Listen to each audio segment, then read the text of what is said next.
Hello. I'm back here reading a book, but give me a minute and I'll get so you can actually see me, and we'll get to today's intro for Spinal Cord Injury Awareness Month. I'll be back. Hello. I have now finished reading my book. I was looking at one called Rulers of Kings by Joseph Boot. It's very interesting, and it's something I recommend reading. And reading is something I do on downtime when I am not working or doing something constructive. So working with while having a spinal cord injury is very possible, but it definitely has several challenges that need to be dealt with. If you received an injury later in life, say as an adult or maybe getting closer to retirement age, and you worked in industry, something like, say, construction or truck driving or anything of that sort that requires a lot of physical manual labor, then that is something that does not work very well when you have a spinal cord injury, and really at any level. But that doesn't mean that someone is not able to work. So for tetraplegia, or someone that has full use of their arms, there's a full range of possibilities that can be done.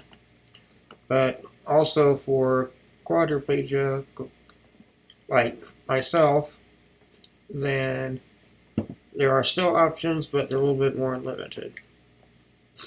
For most things, computer or technology related fields of work are the most popular for people with spinal cord injuries. However, I have friends that are teaching assistants, some that are lawyers. I've heard of food nutritionists, and you can be accountants, and some of the other items are career paths. Engineering you could do with using like CAD systems, or computer aided design is what CAD stands for. But really, technology is a big part of it. And for me, after high school, I went on to college and I got my associate's degree, or 2-year degree, in information technology. While I was in school, and then afterward, I started specializing in web development, and have been doing that for over 20 years now. So what you're looking at here behind me is a language called CSS, or Cascading Style Sheet. It is a language that you kind of tack on or goes along with web pages in order to make a design and program certain areas to look certain ways, such as you can, where it says master page here, it tells the whole website to cover 100% of the browser, and a browser is like Chrome, Safari, Firefox, that kind of thing, and then what font family to have the text in. And this is what I looked at for several years, and I still do some, but now there is a lot of technology that is automated and does all of this for you. So, quote, hand programming is something that is not done as much anymore. However, in order to not have just all cookie cutter websites, it is still done some, just not in a manner like I'm showing here, at least not as much. So that is what I do for main work, shall I say. But if you've been watching my channel for a while, you know that this is not all I do, that I also speak at other places. So this is video from early in 2022 when I was speaking at a college here in central Iowa.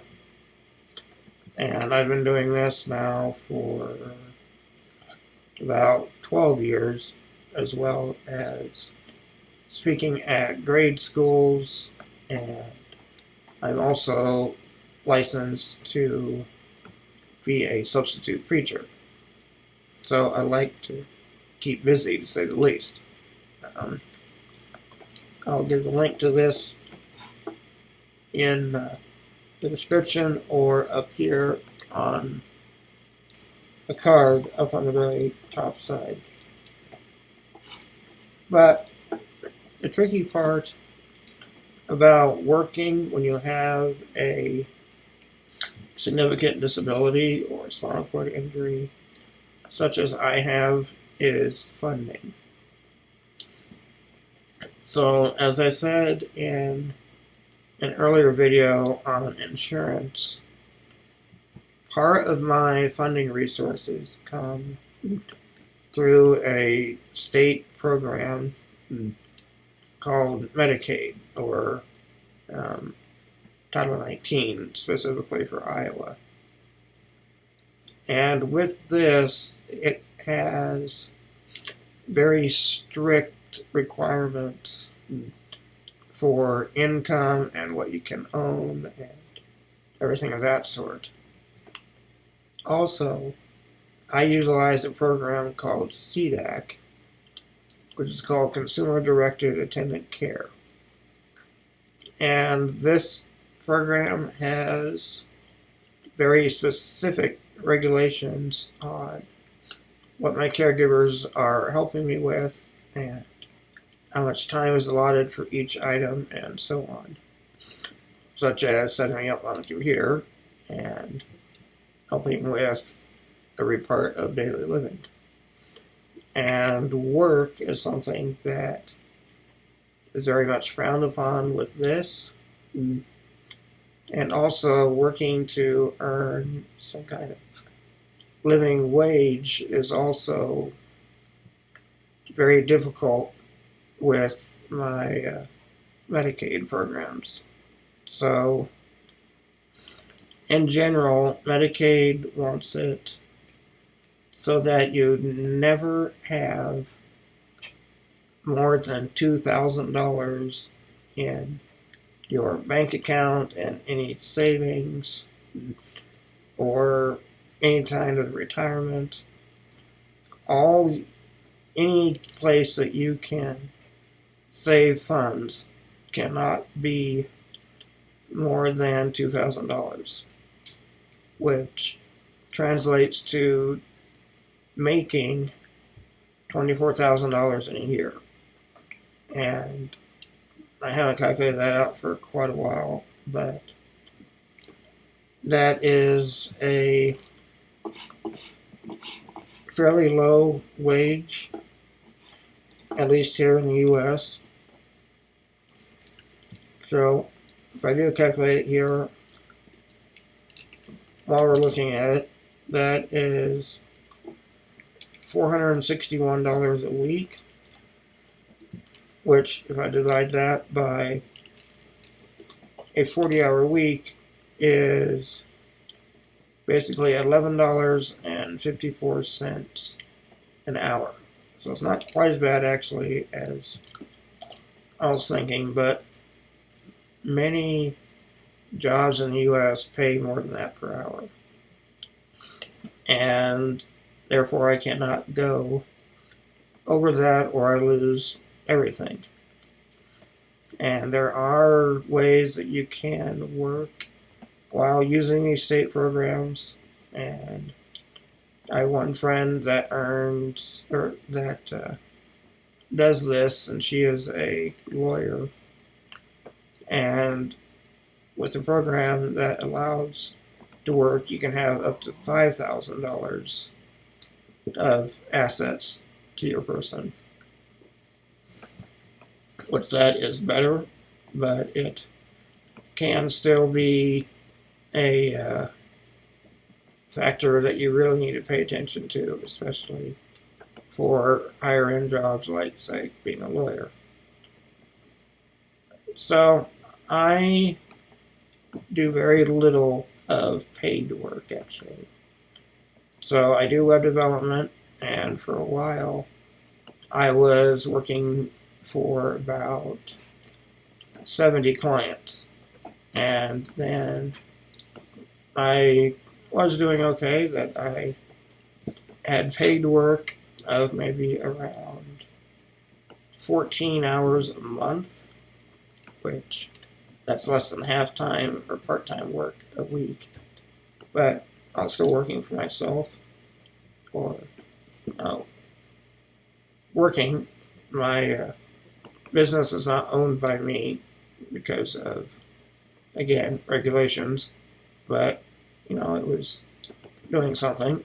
But with the change in technology and some of my funding, I now do very little of paid work. However, any kind of work is beneficial, volunteer or paid. Is somewhat a sense of purpose for some people, and a meaning to get up in the morning and be active.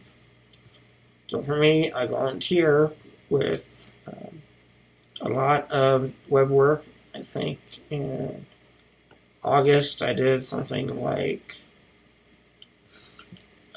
20 hours of volunteer work for some sites, and again also for speaking at say grade schools and that kind of thing.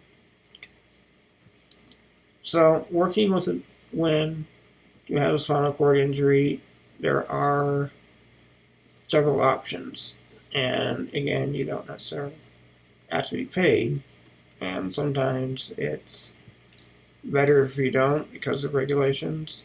But if you are, say, a lower level injury and can manage, say, insurance and don't need as much for, say, caregivers and that kind of thing, and don't need state funding, then that really opens it up to doing whatever you really want to do. But work is one of those things that is an important part of adult life, and say because you have a spinal cord injury, it'll be a challenge, but it is not something that's completely impossible. But that is it for today, and I need to get back to work, shall we say, either on something for someone else or for myself. But I'll be back tomorrow with more information on this month's spinal cord injury awareness. So, thanks for watching, and bye for now.